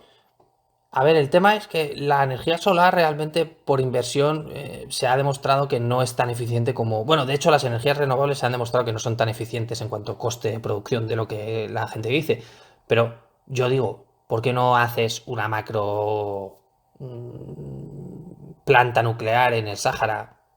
Das trabajo a gente de Marruecos, tienes presencia militar y tienes energía para Marruecos, para el norte de África y para España. No lo sé, es que creo que muchas veces hay conversaciones que no se quieren tener por las explicaciones que tienes que dar, ¿no? Esto es como cuando discutes con tu pareja y no quieres hablar algo porque va a dar pie a más conversación que no te interesa, ¿no? Esto es igual, yo creo que tenemos que dejar de ver al diferente como el enemigo y en este caso tenemos una solución a 12 kilómetros de la frontera de España. Entonces, a mí me gustaría, sinceramente, que fuese así. Entiendo que las diferencias culturales están ahí, pero es una solución. Porque, hombre, entre esto y pagar lo que se está pagando de luz, pues, hombre, como comprenderás, creo que igual no es necesario. Pero bueno, en fin. Son cosas que pasan. Siguiente pregunta, ¿cómo es posible que en España se esté blanqueando a una banda terrorista? Bueno, ahí está. ¿Vale? ¿Qué pasa en esta sociedad? Nos dice el oyente, ¿podéis dar los datos de las personas asesinadas a partir de 1975 por aquellos que dicen lo de antifranquistas? Pues los datos de los fallecidos, quitando el inspector Manzanas y poco más, 840 y alguno. 840 personas que se les quitó la vida por pensar distinto porque alguien dijo que había que matarles. Yo lo he dicho ya, me da mucha pena que en este país se hable de Franco y no se hable de la ETA. Eh, Parece ser una moneda de cambio. Y yo lo voy a decir así y espero que no afecte al canal ni nada. A mí que me vengan a explicar qué ha sido la ETA no tienen que hacerlo. A mí que me venga un vasco a decir que la ETA eran gudaris y eran guerreros, mucho gudari pero pegaban tiros por la espalda. Entonces muy valiente no serán. Gente que ponía un coche debajo de una ventana con ropita de niño, valientes no son. ¿Se ha olvidado? Sí, ¿por qué? Porque el político no ha tenido, y me vas a perdonar, los cojones de abordar el tema, porque es mucho más fácil hablar de hace 80 años, que no se acuerda nadie, que hablar de algo de hace 20. Y lo peor de todo es que va a volver a pasar, porque hay mucha gente que dice, no, la ETA ya está muerta. No, la ETA no está muerta. El PNV salían, no sé si lo habrás escuchado, el otro día salía el Lendakari hablando de la cancelación de los fueros y volver a la organización del País Vasco en 1830. sea, ¿de verdad estamos hablando en el 2021 de volver a tener una organización como hace 170 años? No sé, creo que en este país hay que sentarse, hay que tener valor a señalar a la gente, hay que decir quiénes son unos cobardes y unos asesinos y ya está. Y siento ponerme así, pero creo que es un tema que hay mucha gente de mi edad que no se acuerda de la ETA. Yo soy joven, ¿vale? Y no se acuerda de la ETA. Y yo los primeros recuerdos que tengo 100% grabados casualmente están relacionados con la ETA. La liberación de José Ortega Lara, la muerte de Miguel Ángel Blanco, el fin de un alto el fuego que hubo. Y se ha olvidado. Y hay gente de 20 años que no tiene ni idea. Y lo ve en Amazon, que hay una serie fantástica, y dicen que eso es mentira. Y en los colegios no se trata. Y suena muy manida la frase, pero si no conoces el pasado estás condenado a repetirlo. Y lo peor de todo es que ahora, le insisto, hay gente que son amigos suyos que llevan dos escoltas. A mí me produce vergüenza. Entonces, bueno, a partir de aquí, ¿qué nos ha pasado a este país? Pues que nos hemos dedicado a preocuparnos de gilipolleces en vez de lo importante. Sí, al final compartimos todas las opiniones en este caso y lo decimos sin ningún pudor. Discúlpame al final, por el tono, no. Yo creo que hay mucha gente que les comparte y yo te voy a ser más claro todavía. Algunos que creemos conocer estas historias desde un poquito más, tenemos unos cuantos años más que tú, solo unos poquitos, tampoco nos pasemos. No podríamos ser su padre. Bueno, vamos, en pocas palabras. Pero la cuestión, entendemos no solo, sino que sabemos perfectamente de lo que hablas y nos sorprende porque hay una reflexión que muchos deberíamos hacer. Y hablamos aquí de las dos comunidades, incluimos Cataluña, que obviamente tuvo un problema menor, que podía ser Tarrayura, que eran 4 desalmados, vamos a decirlo así. Pero fíjense, han pasado, por poner una fecha, desde el 75 han pasado ya más de 40 años. Estamos camino de los 50.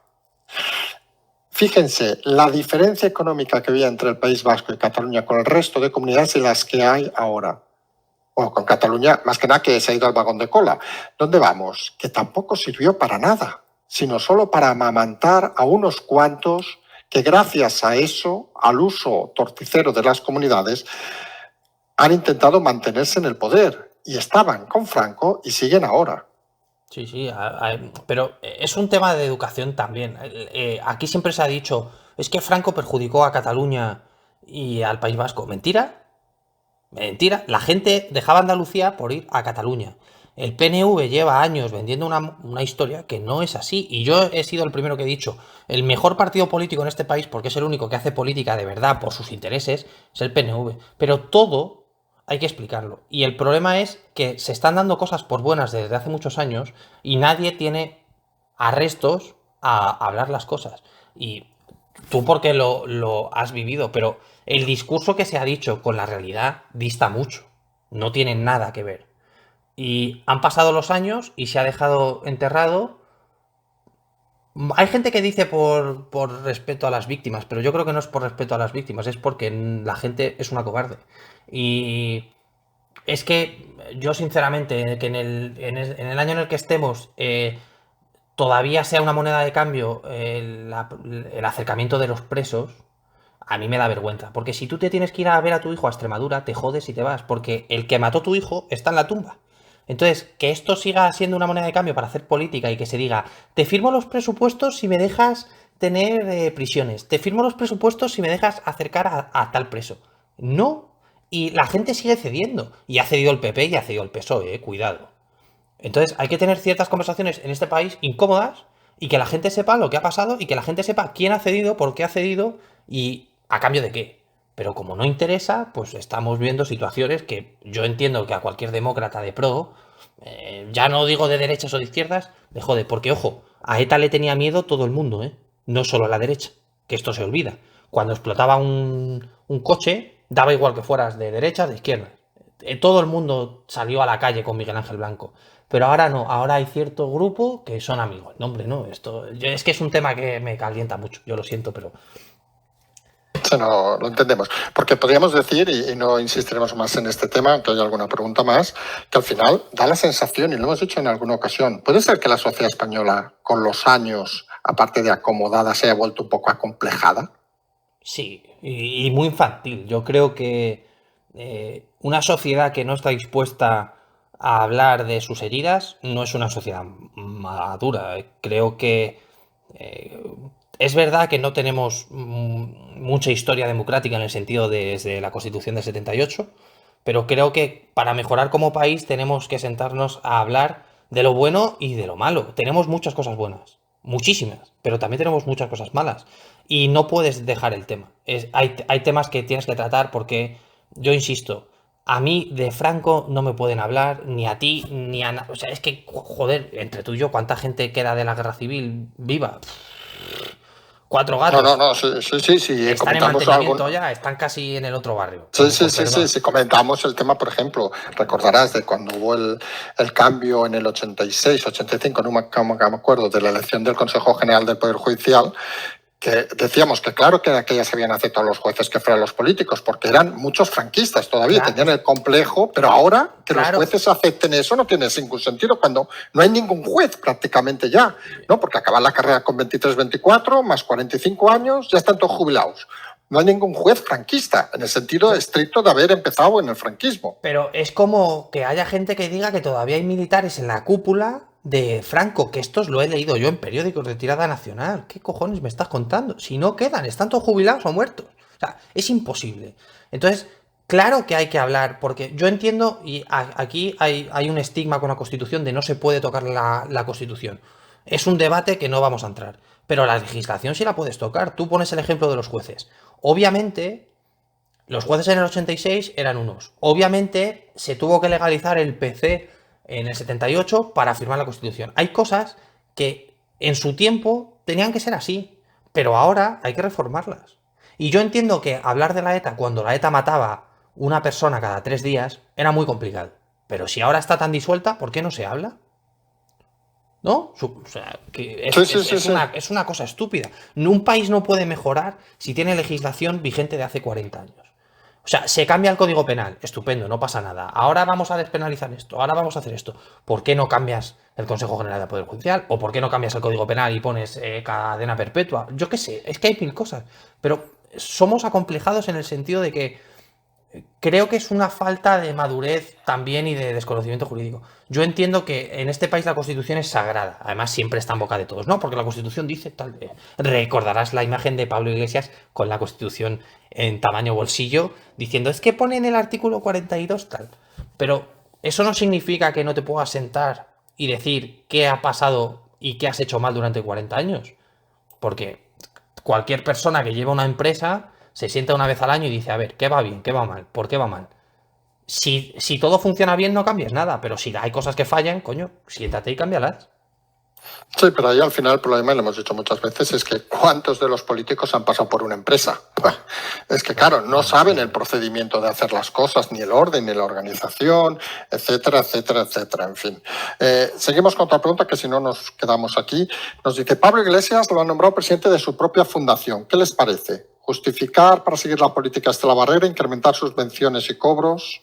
Bueno, es un movimiento de no querer irse, ¿no? Al final es una forma de seguir molestando. Que va a intentar coger alguna cosa de financiación, que tenga cuidado, no vaya a ser que el Tribunal de Cuentas le eche mano. Pero bueno, que al final estaba claro que no se iba a ir del todo.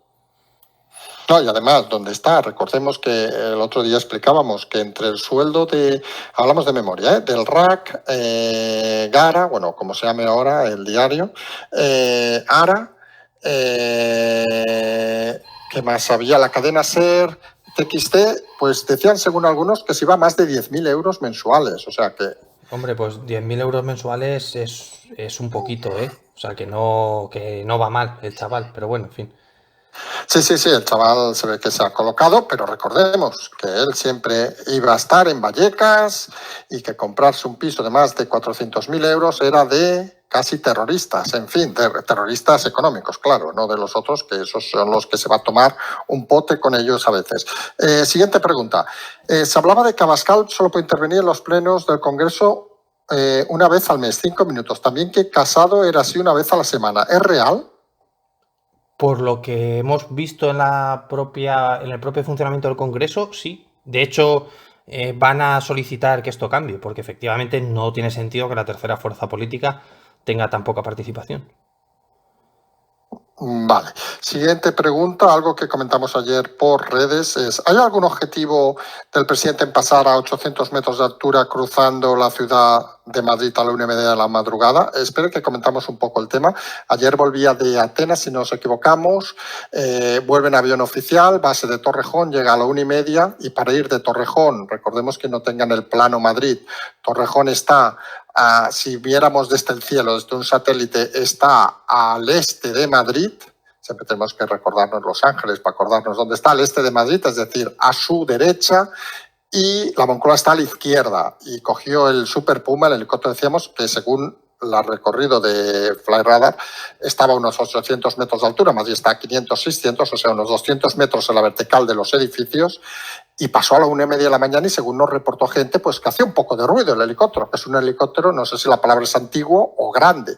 Bueno, es antiguo y grande, pero bueno, aquí el tema es que pues, desconocemos las necesidades técnicas del aparato en cuanto al vuelo. No sabemos si vuela a esa altura por necesidad o por circunstancias, pero bueno, es bastante común, ¿eh? O sea, que te quiero decir, no es de extrañar. La hora, bueno, pues la hora supongo que sería porque era la que tenía que ser. Y claro, desde Torrejón a Madrid, pues más altura que esa a lo mejor no tiene ningún sentido por el trayecto, porque bueno, ya te digo, aquí no sabemos los detalles operativos del vuelo, así que no sé, es una cosa un poco extraña, pero bueno, que sin más. Siguiente pregunta. Con todo el reconocimiento a la labor de ACE la UME, unidad del ejército que va a temas de incendios, etcétera, nos dice, ¿no creen en realidad que es una función impropia que debe ser realizada por Protección Civil o otro organismo equivalente? ¿La situación actual no detrae personal y recursos a las funciones de las Fuerzas Armadas? Lo he dicho muchas veces. Yo personalmente creo que hay ciertas labores que no dependen del ejército. El ejército no debería, al menos es mi opinión y la del equipo Zulú, no debería hacer labores de protección civil. Esta lo es. Hace muy bien su trabajo, pero hombre, con la ley en la mano de protección civil yo entiendo que debería ser un cuerpo ajeno al Ministerio de Defensa porque efectivamente gasta recursos que podrían ser utilizados para otros temas más importantes. Pero es verdad que la labor, y con esto no quiero desprestigiar a la UME, al contrario, hay que decir que igual que hablábamos de la policía, de la Guardia Civil, la UME en emergencias es lo mejor del mundo y son los primeros en ir a cualquier país cuando se les necesita y demás. Pero es verdad que yo personalmente considero que un militar no es un bombero ni alguien de protección civil, pero bueno, ya es algo a lo mejor personal también. Sí, pues una pregunta tonta, que esto, porque lo desconocemos. La UME no va armada, entiendo, cuando va a estas situaciones, ¿o sí? No, o sea, tienen dotación, tienen armas de dotación, pero claro, si tú te dedicas a cavar y a apagar un fuego, pues hombre, con un fusil poco fuego vas a apagar. Sí, pero cuando van a, yo que sé, Haití, o creo que han ido a Haití o algún país de estos, sí que supongo llevan un perímetro que son también de ellos, ¿o no? A ver, llevas un perímetro, pero claro, tú no, o sea, no eres infantería. Al final la UME no es una unidad operativa de combate, es una unidad de protección civil. Es que es así, y me jode decirlo porque son tremendamente buenos, pero hacen un trabajo pues muy bueno, pero que consideramos muchos que no debería ser parte del ejército. Bueno, de las Fuerzas Armadas, perdón. Una pregunta tonta, ¿llevan el mismo uniforme que un militar o van, aparte de en un momento dado en un incendio, que lleven protección? El uniforme, el de gala, es igual, sí. Sí, vale. Es igual. Vale. Siguiente pregunta. Después del tema de los cobos por parte de la audiencia, según él, negarse a delinquir por orden del jefe es una desconfianza y motivo de despido. ¿Cómo están los ánimos en la Guardia Civil y altos mandos? ¿Ha tenido apoyos de los cobos?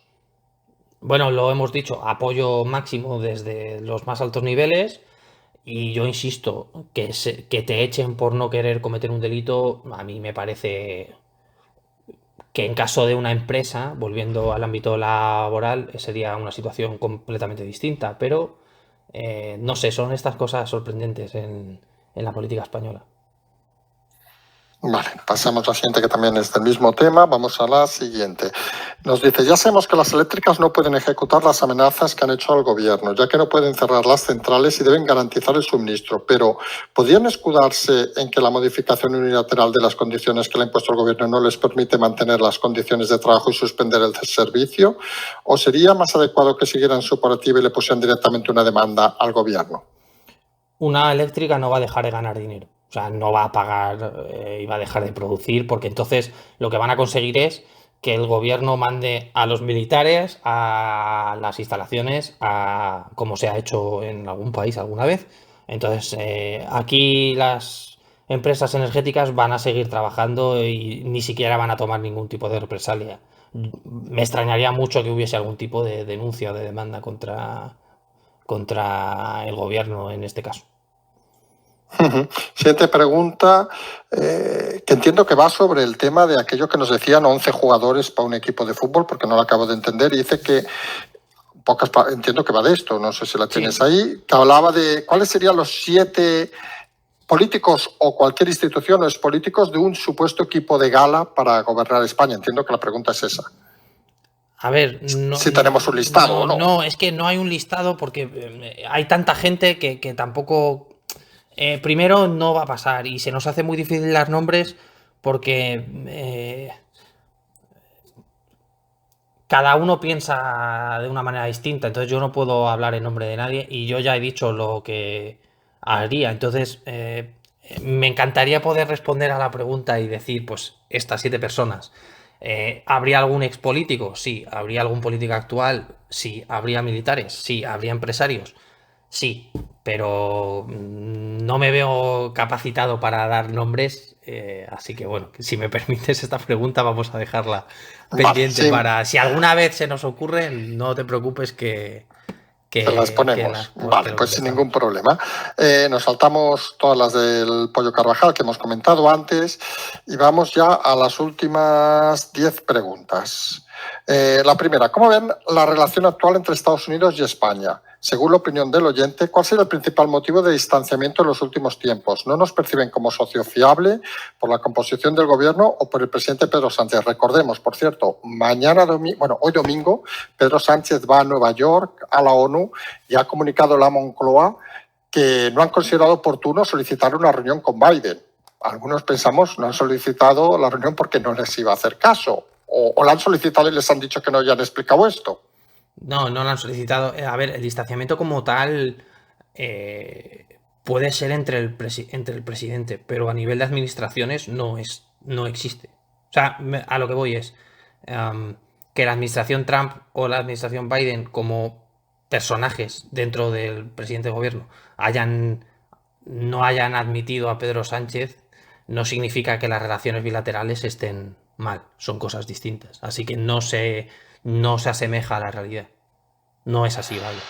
No, ya hemos comentado más de una ocasión que, por ejemplo, las agencias colaboran de forma muy estrecha una con otra, indiferentemente, que es lo que hemos dicho más de una vez, que hay ciertas agencias, llámenle como quieran, que la colaboración es indiferente porque colaboran de Estado a Estado, no colaboran según sea el presidente. Es decir, que es algo que hay que aprender o que hay que explicar cada vez que se habla de estas crisis. Nos preguntan la siguiente pregunta. ¿Hay novedades sobre la retoma de las relaciones entre España y Marruecos? ¿Cree que se basarán en nuevas cesiones como ocurre, nos dice el oyente, con los partidos nacionalistas? Recordemos, por cierto, que en Marruecos han ganado las elecciones, que de esto quizá nos puedes explicar algo. Un partido no musulmán sería la palabra, o no religioso, no sé cómo matizarlo. Un partido laico que el líder del partido era el ministro de Agricultura, que era la segunda persona más rica del país. Ha ganado las elecciones, no hubo mucha participación. Por lo tanto, el gobierno va a ser mucho más cercano ahora al monarca, lo cual beneficia pues al día a día del país. Y bueno, la retoma de relaciones, como pregunta el oyente, existe. Hombre, yo creo que cesiones como tal, hay ayudas, por las razones que lo hay, ayudas que también promueve la Unión Europea, no son decisiones unilaterales muchas veces del gobierno español. Y Marruecos es una pieza importante para nuestra seguridad y es así, hay que entenderlo y bueno, las relaciones vuelve a pasar lo mismo. Una cosa es cómo son las relaciones de te saco a la embajadora o no, pero la relación como entre instituciones es buena. Es un poco el mismo caso de Estados Unidos, es que es un poco eso. Porque es importante remarcar lo que has dicho, que puede sorprender a mucha gente, pero en Marruecos, como dices, ha ganado un partido laico. Quiero decir, que a veces tenemos la sensación, por ejemplo, en los países musulmanes, digámoslo así, que se con todo el respeto, que se pasa la gente todo el día rezando y no sé qué. Y hay como en este país gente que ni va a misa ni le importa un carajo, es decir, en el buen sentido de la palabra. Es decir, tenemos la manía de estigmatizar a ciertos países o a ciertas zonas como que todos van a una y realmente en cada país obviamente hay gente que piensa diferente. No todos los marroquíes piensan lo mismo, obviamente, de España, por ejemplo.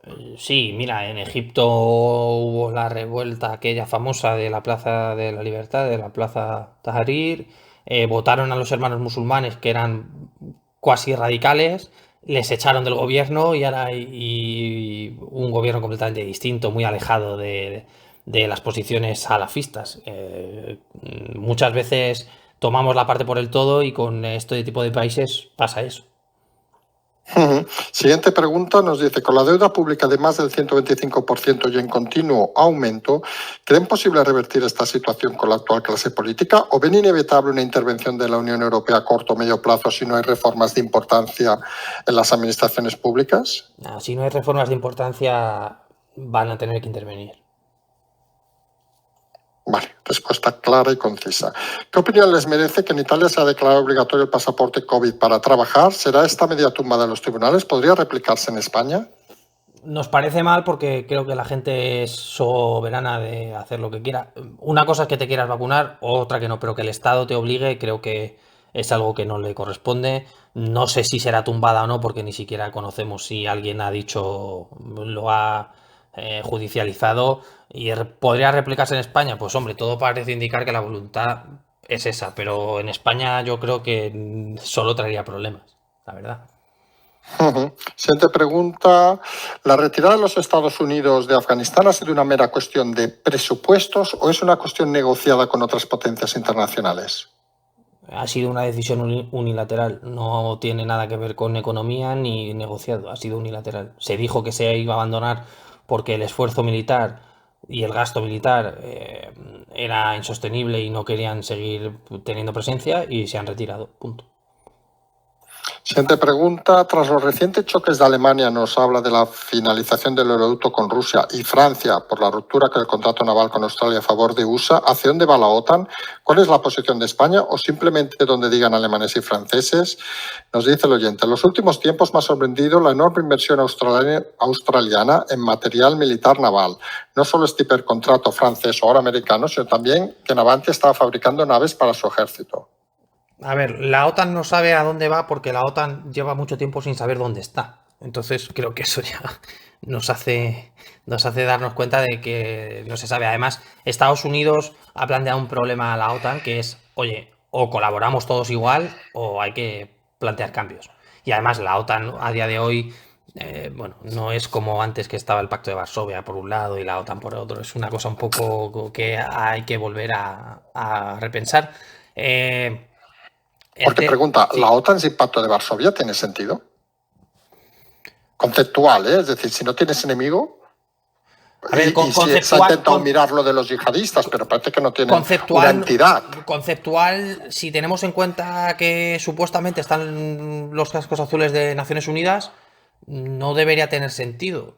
Pero si la OTAN se establece como una forma de respuesta mundial de Fuerzas Armadas para luchar contra ciertos problemas, tiene sentido. Pero la OTAN, tal y como está planteada sobre lo que estaba planteado, hay que ser claro, no tiene sentido. Otra cosa es que se sienten a hablar porque al final la OTAN es gente que se aprovecha de los Estados Unidos. Entonces, obviamente hay que replantearse todo porque no tiene sentido ninguno.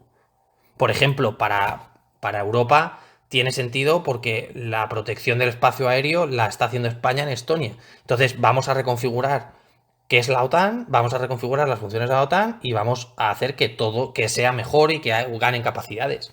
Pero bueno, es una conversación que no sé si se querrá tener. Sí, porque al final, ahora pregunta muy tonta y muy directa. ¿Quién sería el enemigo de la OTAN a día de hoy? El potencial enemigo. ¿O de quién nos debería proteger? ¿De Rusia? ¿De los yihadistas? Yo creo que la misión de la OTAN tendría que ir en salvaguardar las fronteras. Me refiero a las fronteras identitarias con la yihad. Es decir, estar en el Sahel, estar en Yemen, estar en Afganistán, estar en Irak. Te diría casi de convertirse en en una organización paramilitar en el sentido de tratar de combatir el terrorismo, que es la máxima amenaza, porque China es el gigante dormido que no hace mucho, salvo pues, una guerra comercial, y Rusia, bueno, pues el individuo este de Cataluña y meter mierda donde pueden y poco más. Entonces, yo creo que hay que reconfigurar la OTAN. Y por responder lo de la inversión australiana, la gente tiene que entender que la potencia naval de Australia es interesante porque hay una ruta comercial con China y con Occidente que tiene que estar protegida. Entonces, y están donde están, que bueno, están muy lejos y rodeados de mar. Entonces, la capacidad que da un submarino es muy, muy importante y de ahí la inversión. Una pregunta rápida. Por ejemplo, en el Sahel lo que hay desplegado son tropas francesas o son tropas bajo mando de la OTAN, por No, decir una zona concreta. son tropas francesas. O sea que realmente la OTAN no ejerce en esa. O sea, Francia No, de hecho, unilateralmente. hay unilateralmente y luego hay una misión de Naciones Unidas. Ahí la OTAN ni pincha ni corta. No, Vale. no tiene nada que ver. Vale, perfecto. Pues siguiente pregunta. ¿Qué opinan de las políticas europeas y de muchas de sus naciones con respecto a lo siguiente? Y nos pregunta tres cosas puntuales. Una, la total dependencia de terceros países para el suministro de bienes, como se vio el año pasado con el material sanitario o actualmente la crisis de los microchips. Supone la muerte industrial de Europa y la pérdida de competencia total. Un error. Siguiente. ¿Tiene sentido soportar la carga de la transición energética en Europa con la desventaja competitiva que supone si se importan bienes de otros países competidores que no asumen esos compromisos? Nos citan USA, China, Rusia, India. ¿Es justo? No, es un ejemplo más de la moralidad europea de nosotros somos los mejores y tenemos que dar ejemplo. A mí no me puedes decir que coma menos carne porque voy a matar a las plantas cuando en China en este año van a hacer 48 plantas de ciclo combinado. No tiene ningún sentido. Podríamos decir que Europa se configura como, entre comillas, el hipotético ganador moral del mundo cuando al final acabarán muriendo por la moralidad. Totalmente. Siguiente pregunta y última de este pequeñito bloque. ¿Qué sentido justo ahora, dice, tiene con las concurrentes crisis sanitaria, económica, etcétera, y política priorizar y mermar cualquier esfuerzo de salida con más impuestos? Ninguno, y como suban impuestos, muchos países se van a empezar a plantear la clase política, la Unión Europea y demás. Es un error de bulto. No, y sorprendentemente hay países que los suben y países como Italia, por ejemplo, que en principio los bajan. Y no parece que haya una política unificada en Europa en este sentido. No, y además yo creo que si una cosa ha demostrado esta crisis es que los países están empezando a tomar decisiones unilaterales como Bulgaria, Hungría, Polonia, y le da igual lo que digan unos en Bruselas, ellos van a hacer lo mejor para su país, que es lo que deberíamos hacer todos, pero... Puede ser que eso que hemos dicho, la falta de respeto que existe, por ejemplo, hacia el gobierno español, la vemos, empresas, instituciones, etcétera, también se esté trasladando directamente de países a la Unión Europea. Ya no se considera tan sagrado, digamos, la palabra de la Unión Europea y algunos países prefieren tirar, digamos, por lo suyo de forma individual para proteger a sus ciudadanos. Sin duda, los países del bloque del Este han dicho basta e incluso hay unas declaraciones de un político del Este que dice que están por encima de sus ciudadanos que la valoración que puede hacer la Unión Europea. Entonces, sí, la Unión Europea va a necesitar sentarse a hablar y veremos, o espero que se vean cambios en la Unión Europea. Tres últimas preguntas. ¿Quién se cree que realmente China y el resto de países va a deshacer todo lo que hagan ahora para ir a emisiones cero en el 2060? Insiste, ¿no sería más inteligente adecuar velocidades? Y nos dicen finalmente, ¿no creen que la transición energética impuesta de forma acelerada es sobre todo una buena excusa para crear nuevos impuestos por parte de Europa? La respuesta, con todo el respeto, es la propia pregunta. Obviamente hay un interés en Europa a querer acometer estas reformas, que es controlar los impuestos, que la gente cambie de coche, todo este tipo de cosas. No va más. Las dos últimas, ¿qué fue del fin del cambio de hora verano-invierno previsto en el 2021? ¿Se ha anulado o retrasado su aplicación? Pues el Parlamento dijo que en principio esto se paraba, pero no se sabe, porque bueno, entre tú y yo es un tema que ahora mismo creo que no le interesa a nadie. No le interesa absolutamente a nadie. Vale, y un tema de esos recurrentes que saben que lo hemos puesto para un poco comentarlo como hacemos una vez cada 6 meses. Nos preguntan, ¿creen que Trump va a ser capaz de demostrar que hubo amaño en las elecciones americanas?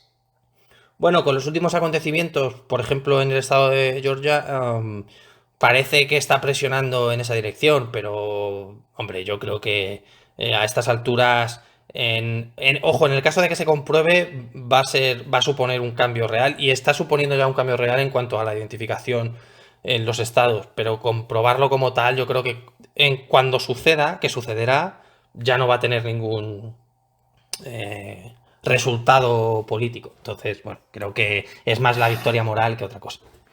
Y por cierto, no sé si leíste las declaraciones, el libro que ha hecho Bookward, recuerden del tema, creo que era el que llevó lo de Nixon, a lo mejor estoy diciendo una barbaridad, ¿eh? O no sé qué tema llevó, que ha sacado un libro diciendo que el jefe del Estado Mayor americano dijo que en las últimas semanas de Trump pasó orden de que no se hiciera caso al presidente y tomó el control de la situación porque decía que estaba loco. ¿Lo leíste o no? Sí, lo leí. Voy a intentar ser claro. Eso es alta traición. El comandante jefe es quien es, tú eres el comandante del Estado Mayor. Se está hablando de, y de hecho están pidiendo una corte marcial, un juicio por lo militar. Eso es alta traición, yo lo veo así. A mí lo que valore un militar, si no lo dice un médico, no lo veo bien. Y sobre todo, hablar con un país extranjero y decirle eso es una información que yo creo que cualquier persona entenderá que es información que no debería estar en manos del enemigo. Entonces, bueno, las informaciones están claras, además está demostrado, pues yo espero, y lo digo sin tapujos, que acabe en un juzgado militar, en una corte marcial por alta traición y que sea lo que tenga que ser. Vale, pues hemos acabado con las preguntas de hoy. Como siempre, primera pregunta, una vez acabadas las preguntas, ¿qué podemos esperar esta semana? Recordemos, a las 10 de la mañana declara la Audiencia Nacional el pollo Carvajal, pero suponemos hay más cosas esta semana.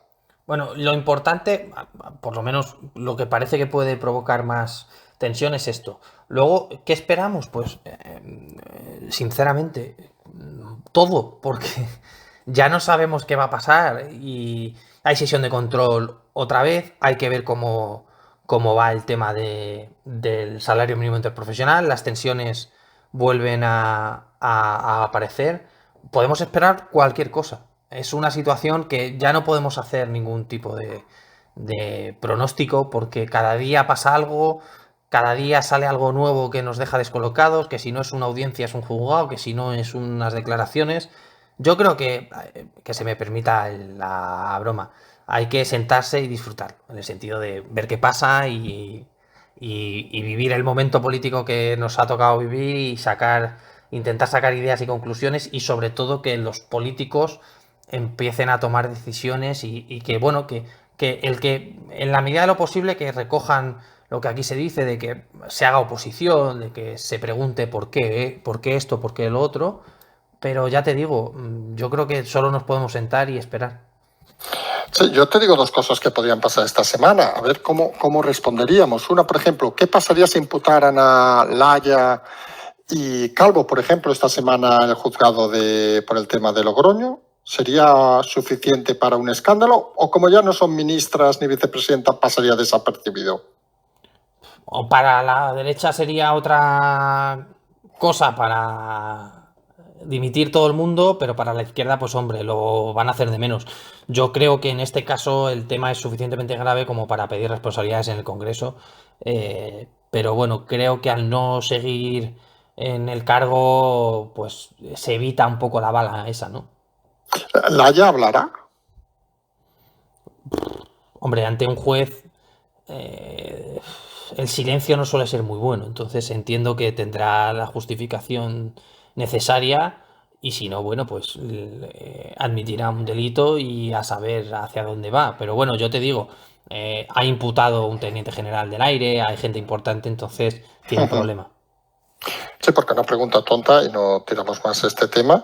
¿Quién toma la decisión al final? Parece claro que encima de Laya solo está el presidente. Hombre, o quizá la vicepresidenta. No, hombre, yo creo que en este caso es una decisión. Es que tendemos siempre a subir las decisiones hacia arriba. Tú eres la responsable del ministerio.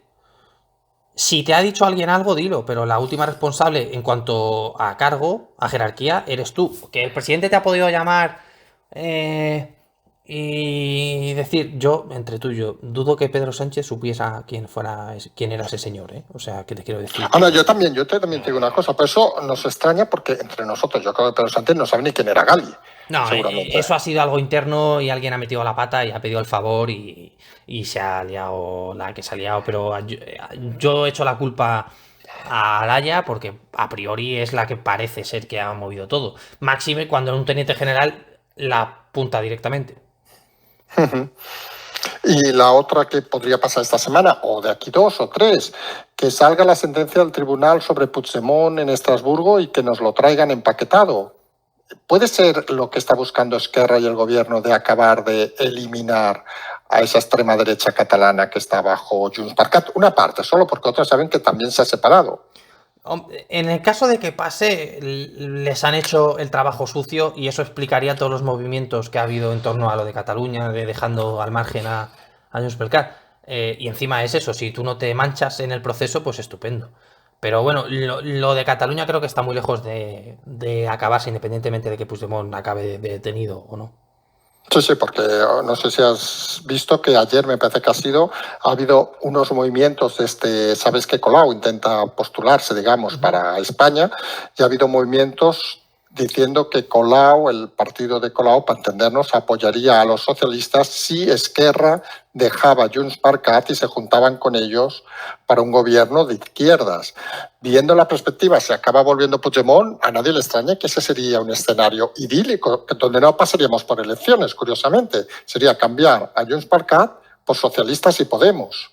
Sí, además, por lo que parece está bastante avanzado. O sea, que son conversaciones que no han empezado ahora, sino que ya lo llevan. Sí, correcto. Y además te permite dar la puntilla como partido a Junts per Cat y quitarte a un enemigo para futuro, incluso para la causa catalana como tal, quedarte tú como último representante de la causa, lo cual es un win-win para todos, ¿no? Entonces, bueno, creo que el hecho de la posible detención o entrega de Puigdemont puede ser muy interesante. Todo esto si el hombre no se vuelve a meter en el maletero y acaba en Turquía, que cualquier cosa puede pasar. Y acabamos esta parte ya. ¿Dónde podría acabar ahora Puigdemont? ¿Turquía? ¿Rusia? Bueno, Rusia creemos que con lo que le han engañado, yo creo que no lo quieren ver porque lo tienen por tonto, supongo. ¿Alguna república de estas raras, esta que juega al fútbol? Bielorrusia, Abjasia, un sitio de estos. No, yo creo que los candidatos son los que son. Oye, a lo mejor se marca un guión y se va a Brasil. Eso es otra opción. Pero no, yo creo que se iría a país del este, muy probablemente. Vale, qué triste todo. En fin, si te parece, vamos a dar por acabado el programa hoy. Lo primero, agradecer nuevamente otra semana con nosotros y emplazarnos a la próxima semana. Gracias. Un placer, como siempre. Nosotros simplemente ya es tarde. Mañana, recordemos, hoy es día ya laborable. Bueno, habitual. Ay, perdón, mañana es domingo, estamos un poco despistados, llevamos todo el día diciendo que hoy era domingo y que mañana era lunes, no, hoy es, bueno, técnicamente es domingo, o sea que pueden descansar mañana tranquilamente, por hoy domingo nos estamos armando un lío de narices, con lo cual lo mejor vamos a agradecer, como hemos dicho, y nos vamos a emplazar a la próxima semana y como siempre decimos, seguimos.